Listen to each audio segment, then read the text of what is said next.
ವಾಟೆಕಾಯಿ ಹುಳಿ. ಇದನ್ನು ನಾವು ಸಾಮಾನ್ಯವಾಗಿ ಸಾರು, ಪಲ್ಯ, ಚಟ್ನಿ, ಅದರಲ್ಲೂ ಹೆಚ್ಚಾಗಿ ಮಾಂಸದ ಅಡುಗೆಯಲ್ಲಿ, ಅದರಲ್ಲೂ ಮೀನಿನ ಅಡುಗೆಗಳಿಗಾಗಿ ಬಳಸ್ತೀವಿ. ಈ ಕಾಯಿಗಳಲ್ಲಿ ಹುಳಿ ಅಂಶ ತುಂಬ ಅಧಿಕವಾಗಿರುತ್ತೆ. ಮಾವಿನಕಾಯಿಗಿಂತಲೂ ಹುಳಿ ಜಾಸ್ತಿ. ಇದರಲ್ಲಿ ಅನೇಕ ಔಷಧೀಯ ಗುಣಗಳಿವೆ ಅಂತ ಕೂಡ ಹೇಳ್ತಾರೆ.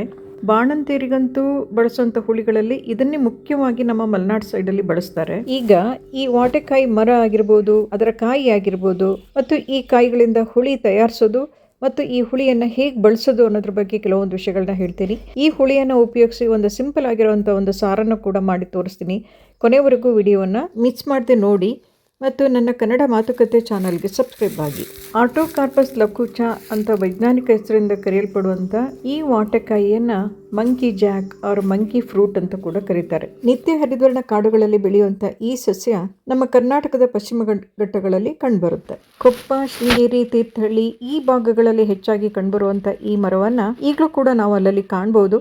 ಸ್ವಲ್ಪ ಹಿಂದಿನ ವರ್ಷಗಳಲ್ಲಿ ಈ ತಾಲೂಕುಗಳ ಮಲೆನಾಡು ಭಾಗಗಳಲ್ಲಿ ಹುಳಿಗಾಗಿ ಈ ವಾಟೆಕಾಯಿ ಹುಳಿಯನ್ನೇ ಹೆಚ್ಚಾಗಿ ಅವಲಂಬಿಸಿದ್ರು. ಆದರೆ ಇತ್ತೀಚೆಗೆ ತುಂಬ ಮರಗಳನ್ನು ಕಡ್ದು ಹಾಕಿದ್ದಾರೆ ಅನಿಸುತ್ತೆ. ಜನ ಈ ಹುಳಿಯ ಪ್ರಾಮುಖ್ಯತೆ ಗೊತ್ತಿಲ್ಲದೇ ಅದನ್ನು ಕಳ್ಕೊಳ್ತಾ ಇದ್ದಾರೆ. ಮರಗಳ ಸಂಖ್ಯೆ ತುಂಬ ಕಡಿಮೆ ಆಗಿದೆ.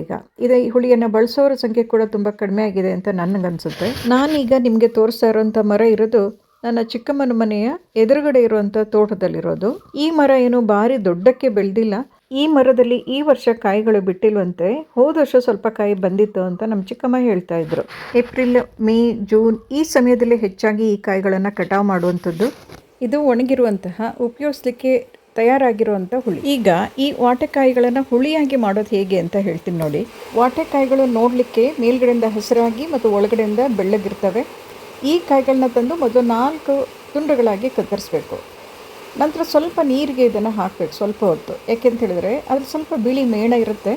ನೀರಲ್ಲಿ ಹಾಕಿದಾಗ ಆ ಮೇಣ ಎಲ್ಲ ಹೊರಟು ಹೋಗುತ್ತೆ. ಮೇಣ ಅಂದರೆ ಹಲಸಿನ ಹಣ್ಣಷ್ಟು ಮೇಣ ಇರುತ್ತೆ ಅಂದ್ಕೋಬೇಡಿ, ಸ್ವಲ್ಪ ಮೇಣ ಇರುತ್ತೆ. ನೀರಿನಲ್ಲಿ ಹಾಕೋದ್ರಿಂದ ಕೈಗೆ ಅಂಟಲ್ಲ. ಆನಂತರ ಅದರಲ್ಲಿರೋ ಬಿಳಿ ದಿಂಡನ್ನು, ಮಧ್ಯದಲ್ಲಿರೋ ಬಿಳಿ ದಿಂಡನ್ನು ತೆಗೆದ್ಬಿಟ್ಟು ಸಣ್ಣ ಸಣ್ಣ ಸ್ಲೈಸ್ಗಳಾಗಿ ಕತ್ತರಿಸಬೇಕು. ಈ ಸ್ಲೈಸ್ಗಳನ್ನು ಬಿಸಿಲಿನಲ್ಲಿ ಒಣಗಿಸ್ಬೇಕು, ತೆಳುವಾಗಿ ಒಣಗಿಸ್ಬೇಕು.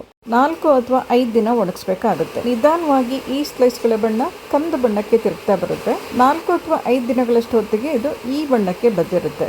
ಈಗ ಇದನ್ನು ಮುಟ್ಟಿ ನೋಡಬೇಕು. ಸ್ವಲ್ಪ ಗರಿ ಗರಿ ಆಗಿದೆ ಅನಿಸಿದ್ರೆ ತೆಗೆದಿಡ್ಬೋದು ಇದನ್ನು. ನಂತರ ಇದರಲ್ಲಿರೋ ಬೀಜ ಎಲ್ಲ ತೆಗಿಬೇಕು. ತೆಗೆದು ಇದಕ್ಕೆ ಸ್ವಲ್ಪ ಉಪ್ಪನ್ನು ಹಾಕಿ ಚೆನ್ನಾಗಿ ಕಲಸಿಟ್ಬಿಟ್ಟು ಭದ್ರವಾಗಿ ಮುಚ್ಚಿಡ್ಬೇಕಾಗುತ್ತೆ. ಈ ಹುಳಿ ಎಷ್ಟು ವರ್ಷ ಆದರೂ ಹಾಳಾಗಲ್ಲ, ಏನೂ ಆಗಲ್ಲ. ಇದಕ್ಕೆ ನೀವು ಎಷ್ಟು ವರ್ಷ ಬೇಕಿದ್ರೂ ಇದನ್ನು ಶೇಖರಿಸಿಟ್ಕೋಬೋದು.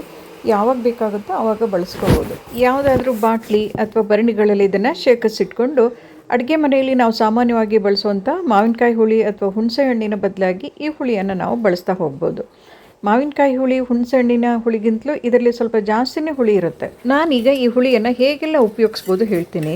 ನೀವು ಸಾಂಬಾರು, ಸಾರು ಮಾಡೋದಾದರೆ ಈ ಎಸಳುಗಳನ್ನು ಡೈರೆಕ್ಟಾಗಿ ಅದಕ್ಕೆ ಹಾಕಿಬಿಡ್ಬೋದು. ಅದಲ್ಲೇ ಹುಳಿ ಬಿಟ್ಕೊಳ್ಳುತ್ತೆ. ಖಾರ ಅರಿಯುವಾಗ ಈ ಎಸಳುಗಳನ್ನೇ ಡೈರೆಕ್ಟಾಗಿ ಅರಿಲಿಕ್ಕೆ ಕೂಡ ಹಾಕ್ಕೋಬೋದು.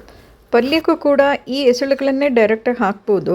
ಅಥವಾ ಎಸಳುಗಳನ್ನು ಮಿಕ್ಸಿಗೆ ಹಾಕಿ ಸ್ವಲ್ಪ ಪುಡಿ ಮಾಡಿಟ್ಕೊಂಡ್ರೆ ಪುಡಿ ರೂಪದಲ್ಲಿ ಕೂಡ ಈ ಹುಳಿಯನ್ನು ಬಳಸ್ಬೋದು. ಚಟ್ನಿಗೂ ಕೂಡ ಹಾಗೆ ನೀವು ಈ ಎಸಳುಗಳನ್ನೇ ಚಟ್ನಿ ಅರಿಯುವಾಗ ಹಾಕ್ಬೋದು, ಅಥವಾ ಸ್ವಲ್ಪ ಇದರ ಪುಡಿಯನ್ನು ಹಾಕಿದ್ರೂ ಆಗುತ್ತೆ. ಈ ಹುಳಿಯ ಎಸಳುಗಳನ್ನು ನೀವು ಸ್ವಲ್ಪ ಹೊತ್ತು ನೀರಲ್ಲಿ ನೆನೆಸಿಟ್ರೆ ಅದು ಹುಳಿಯನ್ನು ಬಿಟ್ಕೊಳ್ಳುತ್ತೆ.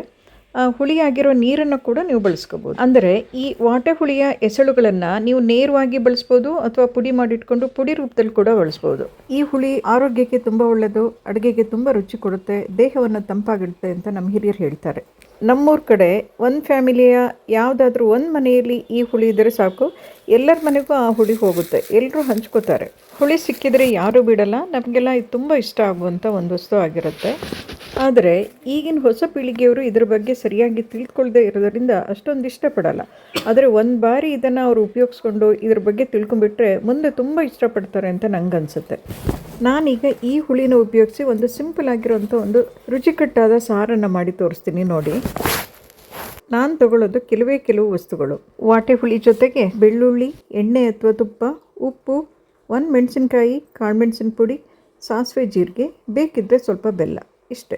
ನಮ್ಮ ಮನೇಲಿ ಈಗ ನಾವಿಬ್ಬರೇ ಇರೋದ್ರಿಂದ ನಾನು 1 ಲೋಟದಷ್ಟು ಸಾರು ಮಾಡಿ ತೋರಿಸ್ತೀನಿ.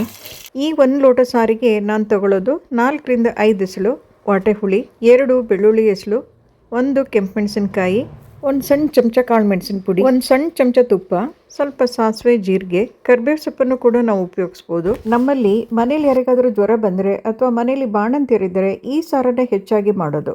ಇದನ್ನು ಮಾಡ್ಲಿಕ್ಕಂತೂ ತುಂಬ ಸುಲಭ, ತುಂಬ ಕಡಿಮೆ ಸಮಯದಲ್ಲಿ ತುಂಬ ಒಳ್ಳೆ ಸಾರೊಂದು ರೆಡಿ ಆಗುತ್ತೆ. ಮೊದಲು 4-5 ಬಿಸಿಲು ವಾಟೆ ಹುಳಿಯನ್ನು ನೆನೆಸಿಟ್ಟಿರಬೇಕು. ಒಂದು 10 ನಿಮಿಷ ನೆನೆಸಿಡಬೇಕಾಗುತ್ತೆ.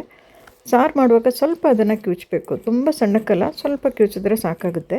ಈ ನೀರನ್ನು ರೆಡಿ ಇಟ್ಕೊಂಡು ನಂತರ ನಾವು ತುಪ್ಪ ಕಾಯಿಸಿ, ಸಾಸಿವೆ ಸಿಡಿಸಿ, ಜೀರಿಗೆ ಹಾಕಿ, ಬೆಳ್ಳುಳ್ಳಿ ಬಾಡಿಸಿ, ಮೆಣಸಿನ್ಕಾಯಿನ ಕೂಡ ಬಾಡಿಸಿ, ಅದಕ್ಕೆ ಬೇಕಿದ್ರೆ ಕರಿಬೇವಿನ ಸೊಪ್ಪು ಹಾಕ್ಬೋದು, ಬಿಡ್ಬೋದು. ಅದಕ್ಕೆ ನೀವು ಖಾರಕ್ಕೆ ಬೇಕಾದಷ್ಟು ಕಾಳು ಮೆಣಸಿನ ಪುಡಿ, ಉಪ್ಪು ಹಾಕಿ, ಬೇಕಿದ್ರೆ ಬೆಲ್ಲ ಸೇರಿಸಿ, ನಂತರ ಈ ಹುಳಿ ನೀರನ್ನು ಸೇರಿಸಿ ಕುದಿಸಿಟ್ರೆ ಮುಗೀತು. ಅಲ್ಲಿಗೆ ಸಾರು ರೆಡಿ. 1 ತುತ್ತು ಊಟ ಮಾಡೋರು 3 ತುತ್ತು ಊಟ ಮಾಡ್ಬೋದು ಇದರಲ್ಲಿ. ಜೊತೆಗೆ ಯಾವುದಾದ್ರೂ ಚಟ್ನಿ ಅಥವಾ ಚಟ್ನಿ ಪುಡಿ ಇದ್ದರೆ ಅದರ ಮಜಾನೇ ಬೇರೆ. ಏನೂ ಇಲ್ಲದೇ ಇದ್ದರೂ ಇದ್ರ ಮೇಲೆ 1 ಚಮಚ ತುಪ್ಪ ಹಾಕ್ಕೊಂಡು ಊಟ ಮಾಡಲಿಕ್ಕೆ ತುಂಬ ಮಜಾ ಇರುತ್ತೆ. ಈ ವಾಟೆ ಹುಳಿ ಸಿಕ್ಕಿದ್ರೆ ನೀವು ಇದನ್ನು ಬಿಡಬೇಡಿ, ಮನೇಲಿ ಯಾವಾಗಲೂ ಇಟ್ಕೊಳ್ಳಿ, ಇದನ್ನು ಬೇಕಾಗುತ್ತೆ. ನಾನ್ ವೆಜಿಟೇರಿಯನ್ಸು ಯಾವಾಗಲೂ ಇಟ್ಕೊಂಡ್ರೆ ತುಂಬ ಒಳ್ಳೆಯದು. ನೀವು ನನ್ನ ಮುಂದಿನ ವೀಡಿಯೋಗಳಲ್ಲಿ ಯಾವಾಗಲಾದರೂ ಇದನ್ನು ನಾನ್ ವೆಜ್ ಅಡುಗೆಯಲ್ಲಿ ಹೇಗೆ ಬಳಸೋದು ಅಂತ ನಾನು ಹೇಳ್ತಾ ಇರ್ತೀನಿ, ಅದನ್ನು ನೀವು ಫಾಲೋ ಮಾಡ್ಬೋದು. ನಿಮ್ಮ ಮನೇಲಿ ವಾಟೆ ಹುಳಿ ಇಲ್ಲದೇ ಇದ್ದರೂ ಕೂಡ ನಿಮ್ಮ ರಿಲೇಟಿವ್ಸ್ ಮನೆಯಲ್ಲಿ ಯಾರ ಮನೇಲಾದರೂ ಇದ್ದರೆ ಇದನ್ನು ಬಿಡಬೇಡಿ, ಸ್ವಲ್ಪ ಆದರೂ ತಂದಿಟ್ಕೊಂಡು ಇದನ್ನು ಬಳಸಿ, ಇದು ತುಂಬ ಒಳ್ಳೆಯದು ಅಂತ ದೊಡ್ಡವ್ರು ಹೇಳ್ತಾರೆ. ನನ್ನ ವಿಡಿಯೋ ನೋಡಿದ್ದಕ್ಕೆ ಧನ್ಯವಾದಗಳು. ಹೀಗೆ ಎಲ್ಲ ವಿಡಿಯೋಗಳನ್ನು ನೋಡಿ ಒಂದು ಲೈಕ್ ಕೊಡಿ, ಕಾಮೆಂಟ್ ಮಾಡಿ, ನನಗೆ ಸಪೋರ್ಟ್ ಮಾಡಿ.